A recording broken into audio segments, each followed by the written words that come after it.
Today we are going to continue talking about angle relationships, but we're going to specifically focus on angle relationships when we have parallel lines cut by a transversal. So the first kind of angle relationship we have is called alternate exterior angles. These angles are defined as two angles that lie outside two lines on opposite sides of the transversal. So let's go ahead and take a look at what this means. We're going to be talking about interior and exterior, inside and outside. And so my recommendation is that you shade the inside of these parallel lines. Then we have our transversal. So the transversal is just the line that cuts through our two parallel lines. We're looking at two angles that are outside, or 2 points that are outside of this. And so those two are going to be, for example, you could have this point and this point. Both of these are exterior and on different sides. One's on the left, one's on the right of the transversal. And since they're congruent, we know that A equals B.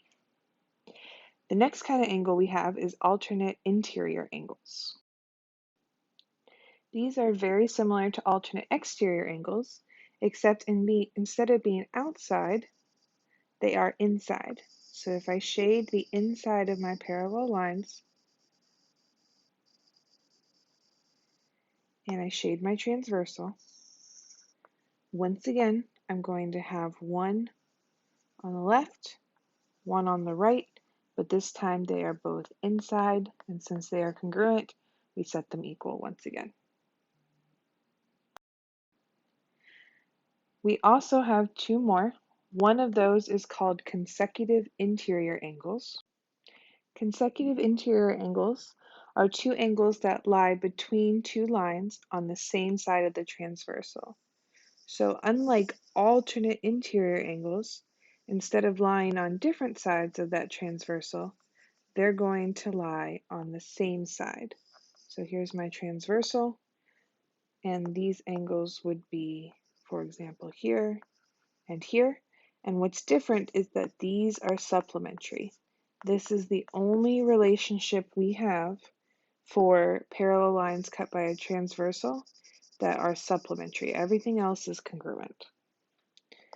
Finally, the last kind of angles we have are corresponding angles. These are two angles that are corresponding, which means one is inside and one is outside, and they are on the same side of the transversal. So let's take a look at what that would look like in a picture. So if I shade the inside of my parallel lines and I draw my transversal, what I have is that one of these is inside, one of these is outside, and they're on the same side of that transversal. And these are also congruent. So let's take a look here and identify all of our relationships. So before we do that, we want to start off by identifying what is inside and what is outside.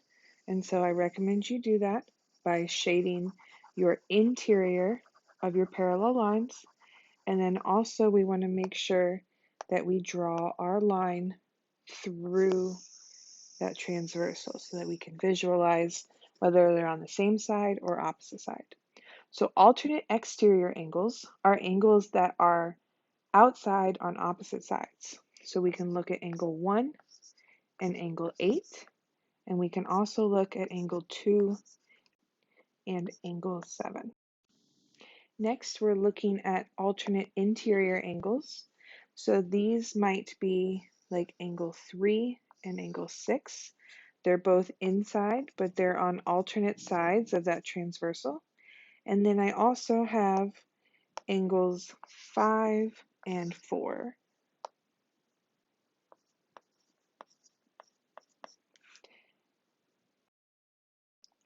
Next, we are looking at consecutive interior.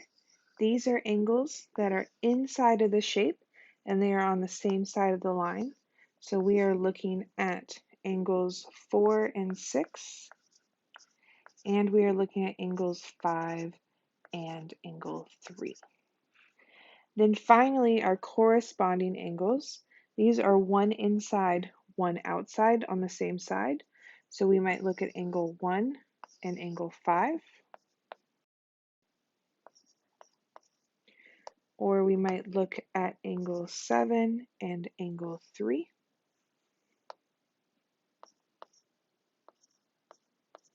And then we also have angle 8 and 4. And we have angle 2 and angle 6. And those are all the possible pairs for each type of angle relationship in these parallel lines. So let's identify each pair as corresponding alternate interior, alternate exterior, or consecutive interior. So notice that I have gone ahead and shaded my pictures so that I shaded the interior and the transversal. When I have shapes that are on opposite sides and they are outside, if they're both outside, that tells me that they need to be exterior. And I only have one kind of exterior angles, and that's alternate exterior angles. And I also see that because I have my angles on either side of the transversal. For the next picture, I have both my shapes inside, so I know that this is going to be interior. And they are on the same side, which means that they're consecutive. So these are consecutive interior angles. The next shape, I have one inside, one outside. If I have one inside, one outside, that means that I am dealing with corresponding angles. And then finally, for my last one, I'm looking at one on one side, one on the other, but they're both interior. So if they're both interior, but they're on different sides, then those are alternate interior angles. So what if we want to find the measure indicated? Well, we still need to do the work of figuring out what the relationship is. So we should find that our first angles are alternate interior. I know that alternate interior angles are congruent, which means that I solve this equation by doing A equals B. So I take my missing angle, I set it equal to the angle measure I know, and that's it. That's all that I'm looking for when I want to find that indicated angle. The next one, I notice that these are on the same side inside, so these are consecutive interior angles. These are going to be supplementary, so I'll set up my equation A plus B equals 180. So I will have 134 plus x equals 180, and then I go ahead and I solve. So I'm going to subtract 134 on both sides. So I will get that x is equal to 46 degrees. The next one, I notice these are both outside. Remember, if you see two that are outside, there's only one option. They must be alternate exterior angles.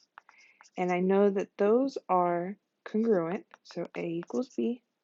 So x equals 58. Finally, with my last one, I have one inside and one outside. The only property where we have one inside and one outside are corresponding angles. So I will take those, and those are also congruent.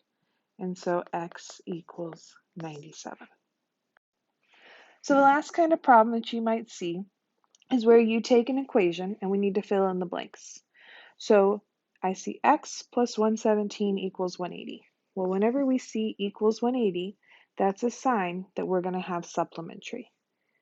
And then, what are all the options for things that are supplementary? Well, let's talk about the kinds of angles we've been working on the last couple of days.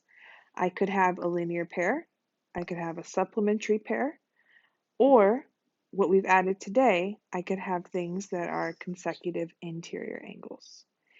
And so if we're going to draw a picture, I'm going to go ahead and use the consecutive interior angles because that's what we've learned about today. That means that they are both inside. So this one could be 117 degrees. This one could be x. And that picture shows that I understand that those relationships are supplementary using this angle and that angle. Let's try one more. So for this one, I see that I have two things set equal to 175. If it's not set equal to 90 or 180, then it must be congruent. So that means that this is one angle and this is one angle. So what are all the relationships that are congruent? I have vertical angles, alternate exterior, and alternate interior angles. So when I'm drawing my picture, I can pick any one of these relationships. I'm going to pick corresponding, so that's going to be one inside and one outside. So I'm going to take 2x plus 35 for this angle here, and then I'm going to take this and make this 175, and that's how I would draw a picture for this equation.